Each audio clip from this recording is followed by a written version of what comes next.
Day 2 here in Stockholm, Sweden. Time for the World Team Championships. It's the women off first, and it has been absolutely pouring for the last hour plus. The cobblestones and pavement, very, very damp. It's the women out first.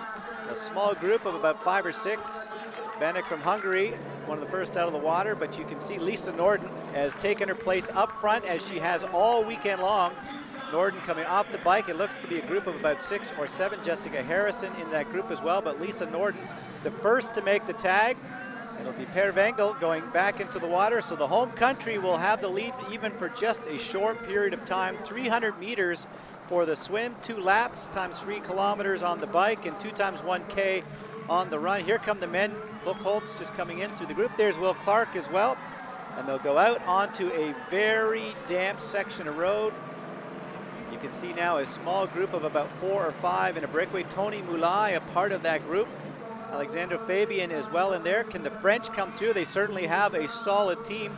Tony Moulay, who just missed making the Olympic team. This would make up a bit, getting a world championship title. Right now he's in second. It's Alexandre Fabian running incredibly well. The tag off, and the Italians go into the third leg in the lead. There are the French.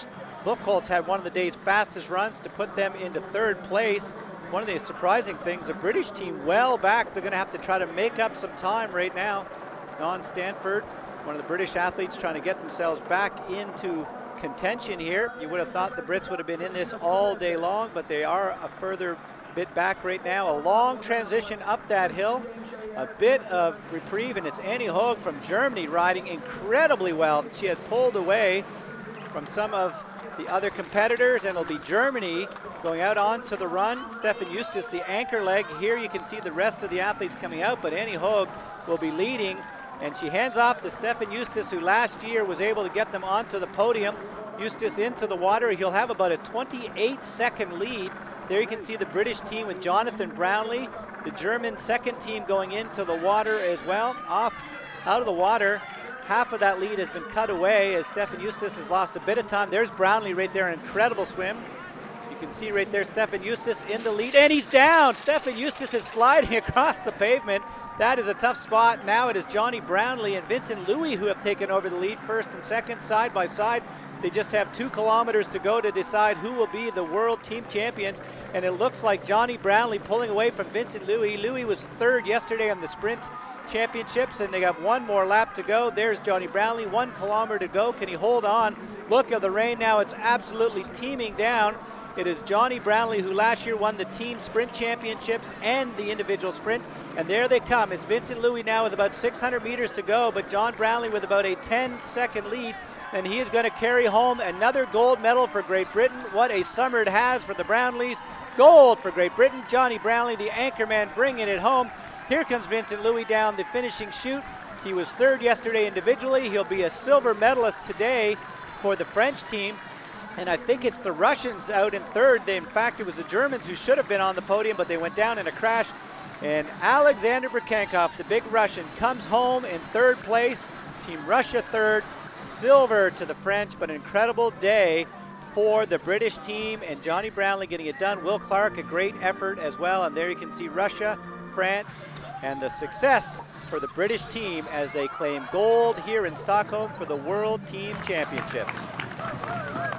Vicky Holland, give us a bit of a sense. Very treacherous course out there today.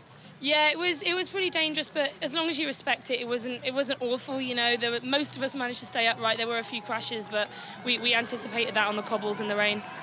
Young athlete on the team, getting to be with some of the rock stars, world champion. How does it feel? Absolutely amazing. To compete alongside 3 Olympians is just out of this world, and we've all worked really hard for that today, and I think we deserved it. So. Will Clark, we took a look. You're back in about 5th or 6th place, and you put your head down and gave yourself, your team a chance to get back into it. You had to take some risks out there. Yeah, definitely. I just went obviously as hard as I could. I think we're all pretty tired off yesterday, but we gave it our best shot and I pulled it back. And I think I like to look at it as a bit of a build. We kind of got higher and higher and higher until Johnny finished it off as usual. Brownlee smash. Johnny, talk about the fact that you realized the Germans had the crash. Did you see it going down? Because in the fact he went down twice, Justice went down twice on that first lap. Oh, did he go down twice? I saw him the first time. we came out a couple of sections, it was a straight bit of road. I'm not quite sure what happened. I thought, what's he doing? And then I saw him fitting with his brake, and then I was like, well, we're going to keep on riding. But Vincent Luis is he's a fast athlete. I've raced against him in my junior days, and it was tough. I knew that going to run, it'd be fast, but I thought I'd run as hard as I could off the bike, and I got a little gap and I held onto it. A very happy second-time World Championship team from Great Britain.